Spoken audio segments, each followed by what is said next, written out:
ni. Sige, dali na rin. 5 questions ni Ma'am Roslyn, ha? Yes, okay unsa ra. to ang Okay ra man ka ha. Bastilan mo ni anak kong daplin, nagpadaplin sa ko kadali kay palit pa kong bahog sa bito.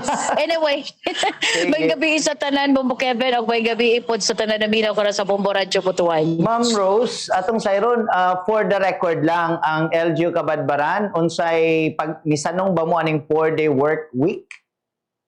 Yes, Bombo Kevin, no, nag-adapt ang ato ang LGU Kabadbaran sa mandates or sa Memorandum Circular 114 sa ato ang palasyo sa Malacanang pinagay sa ato presidente.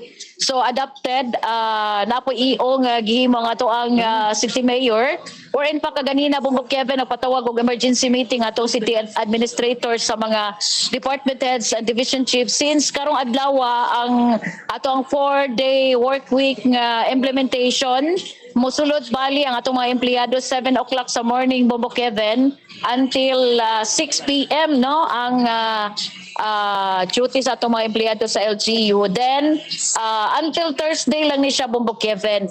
So ang purpose kaganina sa emergency meeting kay naamang goy mga essential nga mga offices katong mga nag-deliver ang mga essential services like for example sa ato ang CDRRMO Bombo Kevin, ato City Health Office, CSTMTF, ang ato ang sendro kini atong collector sa basura o kini atong mga street sweeper. So dili man pwede nga di malimpyuhan everyday since nailabi po ang Kabadbaran nga usa sa mga limpyo nga mga syudad.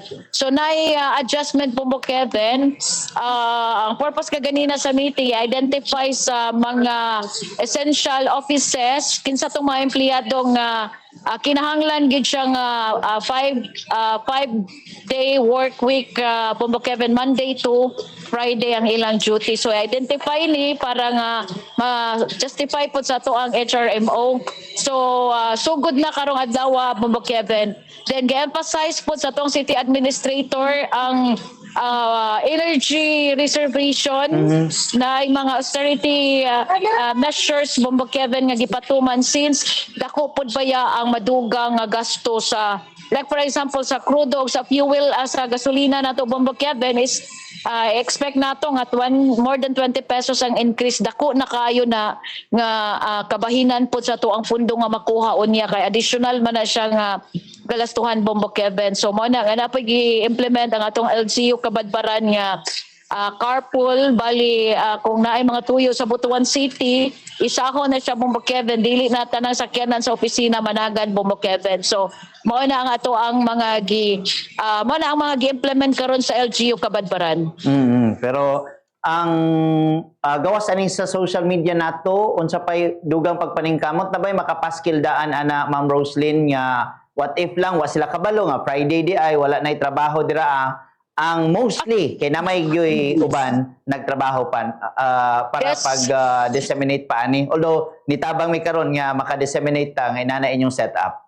Yes, actually Bombo Kevin, kini ato ang Kabadbaran Today nga Facebook page. Bless po taan ni kay gina-share gini o gina-follow sa atong mga constituents, atong mga barangay officials. Sila na pod ang mo react ko Bombo Kevin, amo po ay group chat ang mga barangay officials nato. Kay apil man atong mga barangay officials ani nga mo adapt sa 7 a.m. to 6 p.m. nga duty no sa barangay Bombo Kevin. So I think na disseminate na pod ni and of course with the help of Bombo Radyo Butuan and other media outlets Bombo Kevin dako pod mig pasalamat gyud sa kabahinan pod ninyo sa pag-disseminate sa mga information diri sa LGU Kabadbaran. Kini last na gini kung adunay reklamo ang publiko nga lisod makakuha og serbisyo tungod sa bagong schedule andam ba ang LGU Kabadbaran nga i-review o usbon ang posible nga mga implementations ninyo? Yes, of course, no.